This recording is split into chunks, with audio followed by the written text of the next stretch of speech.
Hello students हम अपनी इस वीडियो में जो टॉपिक स्टार्ट करने वाले हैं वो है डिहाइसेंस ऑफ एंथर।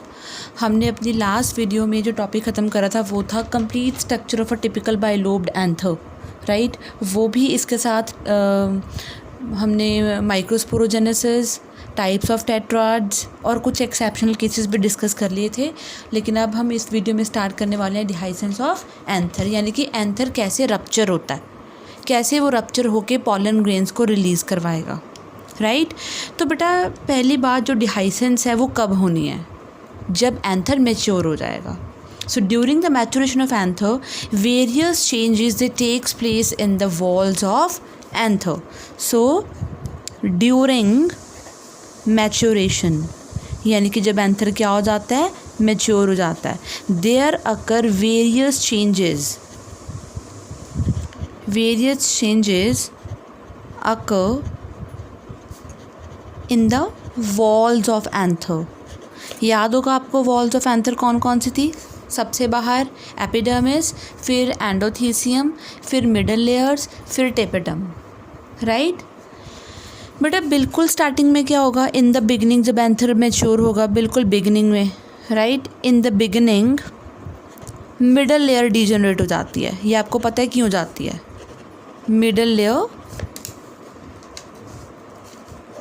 Layer degenerates. अब वो मिडल लेयर डीजनरेट क्यों होती है? इसका रीज़न है बिकॉज जो फूड है वो टेपेटम ने क्या कर लिया होता है, सारा का सारा एब्जॉर्ब। जब मिडल लेयर फूड स्टोर करती है, टेपेटम जो है वो न्यूट्रिशन प्रोवाइड करती है स्पोरोजेनस टिश्यू को। यानी कि जब मिडल लेयर से टेपेटम ने न्यूट्रिशन ले लिया तो मिडल लेयर क्या हो जाएगी? Degenerate. So middle layer degenerate, it is because due to absorption of the food by the tapetum, due to absorption of food by tapetum.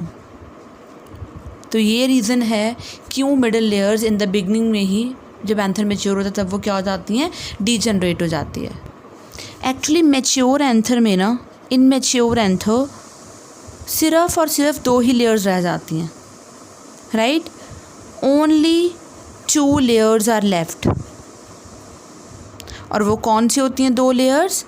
एक तो बच जाती है एपिडर्मिस एंड दूसरी होती है एंडोथीसियम।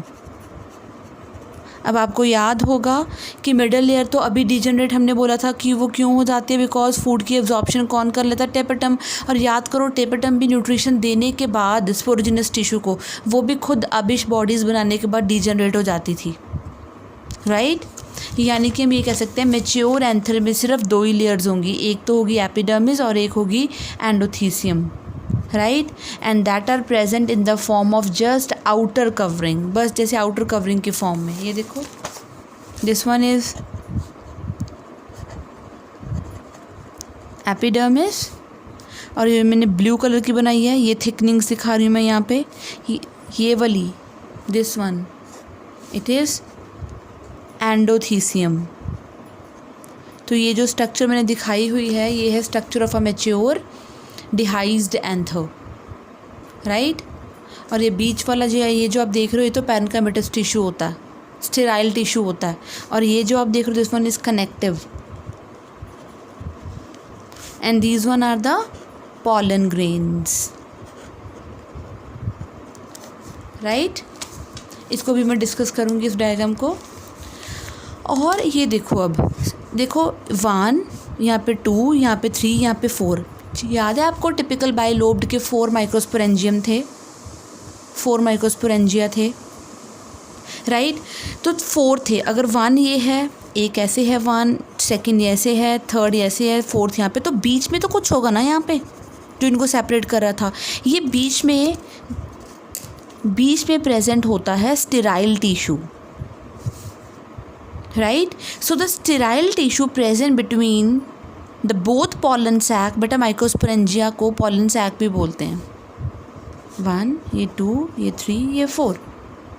इन दोनों के बीच में ये जो आप देख रहे हो, this one is sterile tissue. What is this? This is sterile tissue. तो मैं ये कह सकती हूँ कि जो स्टेराइल टिश्यू होता है between the two pollen sacs of an anther lobe, it also degenerates. देखो यहाँ पे डिजनरेट हुआ है, यहाँ पे तो एंथर लोब के पॉलन ग्रेन्स डिहाइज्ड हो चुके, दिखा चुके कि पॉलन ग्रेन्स जो है वो निकल जा चुके हैं। यहाँ पे अभी वो निकल रहे हैं, देखो यहाँ पे। तो दोनों के पॉलन सैक के बीच में जो स्टेराइल टिश्यू था वो क्या हो गया, डिजनरेट। तो अब हम क्या कह सकते हैं, बोथ द पॉलन सैक जो हैं, दोनों के दोनों pollen sac of each anther lobe, देखो इसके भी दोनों पॉलन सैक, इसके भी दोनों pollen sac, they fuse together, देखो फ्यूज़ हो गए और एक सिंगल पॉलन सैक बन गया। यहाँ पे भी एक सिंगल पॉलन सैक बन गया, यहाँ पे भी। पहले कितने थे, 4 पॉलन सैक थे। माइक्रोस्पोरेंजिया को ही पॉलन सैक कहा जाता है। तो पहले थे 1 2 3 4, जब बीच का स्टेराइल टिश्यू ख़त्म हो गया तो पूरा एक ही सैक बन गया, इधर भी एक सैक बन गया। तो हम ये कह सकते हैं मैच्योर एंथर में, students very very important, mature anther में सिर्फ 2 ही पॉलन सैक होंगे, बिकॉज जो 2 पॉलन सैक के बीच का स्टेराइल टिश्यू होता है वो क्या हो जाता है बेटा, डीजनरेट हो जाता है, राइट। ये बात समझ में आ गई। तो हम ये कह सकते हैं कि जो स्टेराइल टिश्यू होता है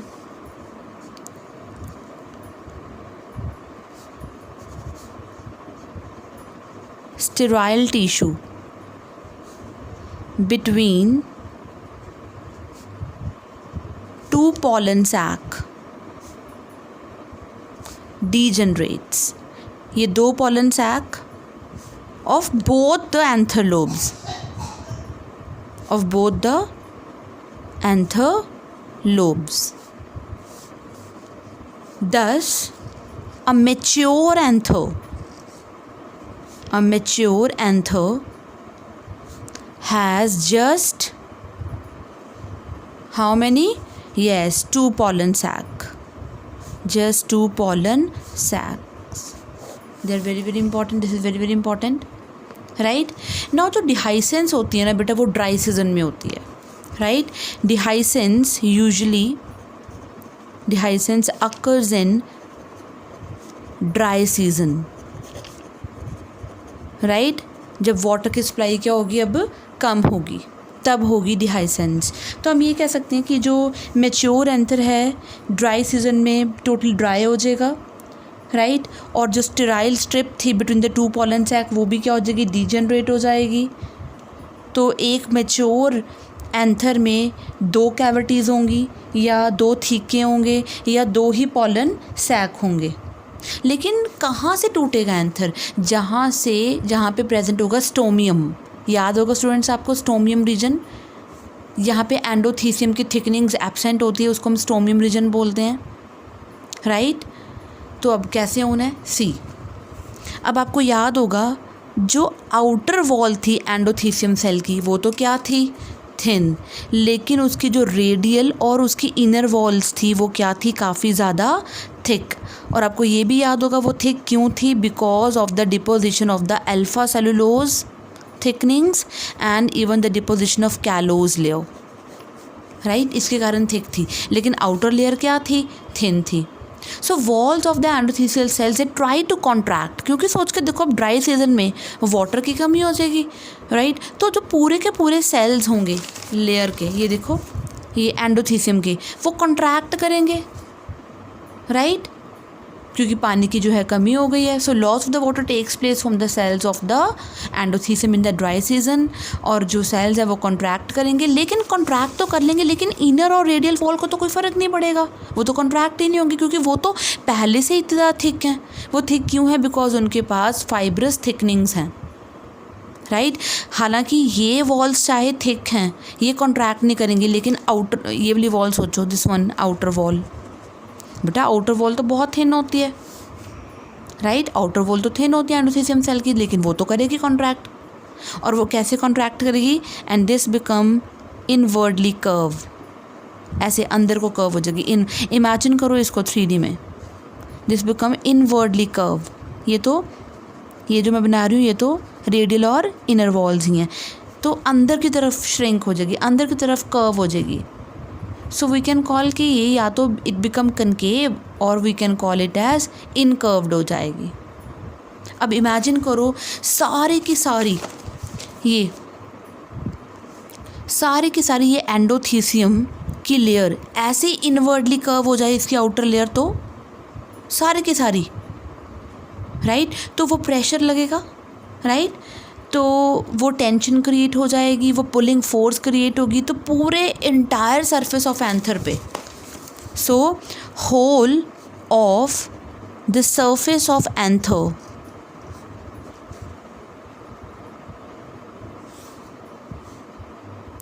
फेस टेंशन और pulling force.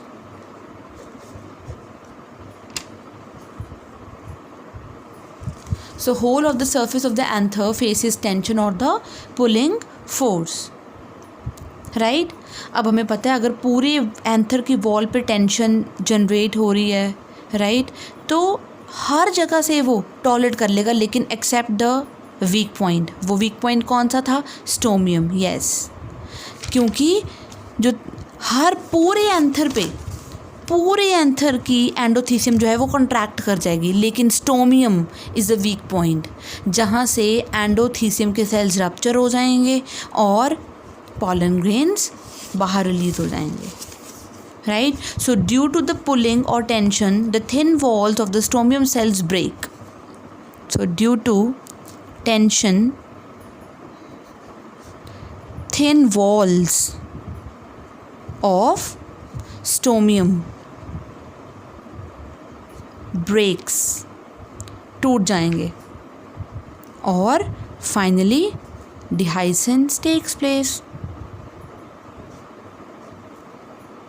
So dehiscence of anther occurs and pollen grains are released into atmosphere and pollen grains are released. Clear.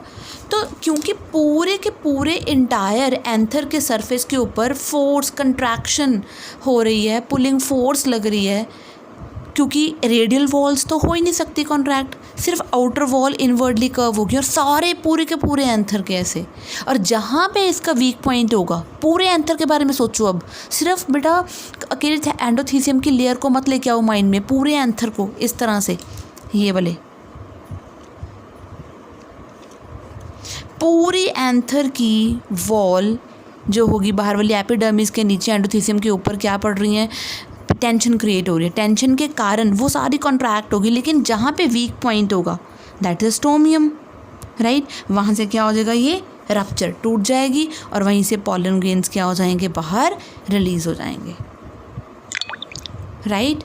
और बेसिकली जो डिहाइसेंस होता है ना, मोस्टली एंजियोस्पर्म्स में वो कैसा होता है, जैसे मैंने ड्रॉ करा है लॉन्गिट्यूडनल, इस तरह से ही होता है। और भी बहुत तरह के मोड्स ऑफ डिहाइसेंस है, वो मैं आपको करवाऊंगी अभी, मोड्स ऑफ डिहाइसेंस। लेकिन जो डिहाइसेंस ऑफ एंथर होती है कैप्सुला में या मोस्ट ऑफ द एंजियोस्पर्म्स में, वो कौन सी होती है? Longitudinal, right. स्टूडेंट्स, मैं इस पूरी वीडियो को एक बार इसको अभी इस वाले टॉपिक को पूरा समराइज़ कर रही हूँ। स्टूडेंट्स, एंड डिहाइसेंस ऑफ एंथर की बात हम कर रहे थे। एंथर को डिहाइस क्यों होना है? बिकॉज पॉलन ग्रेन रिलीज होने हैं। और एंथर की डिहाइसेंस कब होनी है? जब वो मैच्योर हो जाएगा। मैच्योर एंथर में सिर्फ दो ही लेयर्स होती हैं, एक होती है एपिडर्मिस और एक होती है एंडोथीसियम, जैसे कि आपको डायग्राम में नज़र भी आ रहा है। पहले तो जब एंथर इमेच्योर होता है उसके पास 4 पॉलन सैक होते हैं, और चारों पॉलन सैक्स के बीच में, यानी कि both of the pollen sac के बीच में स्टेराइल स्ट्रिप होती है, स्टेराइल टिश्यू होता है। लेकिन जब एंथर मैच्योर होता है तो मिडल लेयर्स भी डिजनरेट हो जाती हैं, और जो स्टेराइल स्ट्रिप होती है बिटवीन द 2 पॉलन सैक वो भी डिजनरेट हो जाता है। यानी कि मैच्योर एंथर में सिर्फ एंड में 2 ही लेयर्स बच जाती हैं, एक होती है एपिडर्मिस और एक होती है एंडोथीसियम, राइट। और 2 ही पॉलन सैक होंगे, यानी कि 2 ही थीका या 2 ही कैविटीज़ होंगी। और क्योंकि वाटर का लॉस हो रहा है, राइट, और हमें ये भी पता है जो एंडोथीसियम के सेल्स थे वो हाइग्रोस्कोपिक नेचर के थे, आपको याद होगा, उनको वाटर चेंजेस से फ़र्क पड़ता है, राइट। जब एंथर मैच्योर होगा वो ड्राई हो जाता है, उसकी वाटर सप्लाई रुक जाती है, और एंडोथीसियम के जो सेल्स हैं वो क्या हो जाते हैं, उनकी आउटर लेयर को फ़र्क पड़ेगा, बिकॉज इनर और रेडियल वॉल तो वैसे भी बहुत ज़्यादा थिक थी। जो आउटर वॉल होती है वो इनवर्डली कर्व हो जाती है। कर्व होने के कारण पूरी एंथर की लोब के ऊपर, पूरे एंथर के ऊपर एक तरह सा प्रेशर टेंशन क्रिएट होगा। तो टेंशन क्रिएट होने के कारण जहाँ पे वीक पॉइंट होगा वहीं से ये एंथर क्या हो जाएगा, रप्चर, क्योंकि स्टोमियम वो रीजन था जहाँ पे एंडोथीसियम की थिकनिंग्स एब्सेंट थी, तो वो थिन था, वो वीक पॉइंट था, राइट। सो उसके कारण अब क्या हो जाएगी, डिहाइसेंस हो जाएगी। नेक्स्ट है हमारे पास बेटा मोड्स ऑफ डिहाइसेंस, मतलब किस किस तरह से डिहाइसेंस हो सकती है। Modes of dehiscence, first mode of जो डिहाइसेंस है that is very very common, first is that is through longitudinal slits.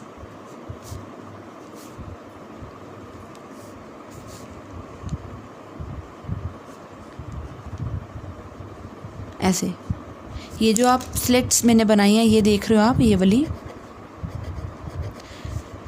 This is a weak point जहाँ पे एंडोथीसियम थिकनिंग्स एब्सेंट होंगी। तो इस तरह से एंथर लोब इस तरह से ब्रेक होंगे और पॉलन ग्रेन्स जो हैं वो बाहर रिलीज़ हो जाएंगे। And this is the most common case, मैंने बताया एंजियोस्पर्म्स में मोस्टली यही होती है। और कैप्सेला जो कि मैंने स्टार्टिंग में बता दिया था कि इस पूरे चैप्टर में हम कैप्सेला को रेफरेंस लेकर चलेंगे, Capsella bursa, it's known as shepherd's purse plant, right. Mustard में भी longitudinal slits present, longitudinal slits के कारण डिहाइसेंस होती है। Another is through pores like this, see, through pores, यानी कि जो सेल्स रप्चर होंगे वो इस पॉइंट से होंगे, पोर्स के थ्रू, और फिर पॉलन ग्रेन्स बाहर रिलीज, राइट। और यहाँ पे जो हम एग्जांपल ले रहे हैं इसकी वो है Solanum. Third one is through valves like this,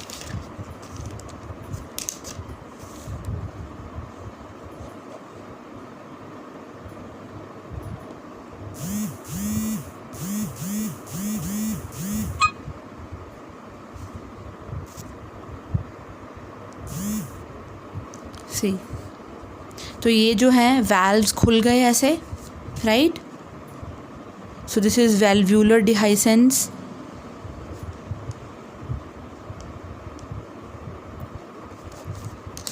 और हमारे पास जो इसकी एग्जांपल है that is Berberis, Berberis, right. Another जो है हमारे पास that is through transverse slits,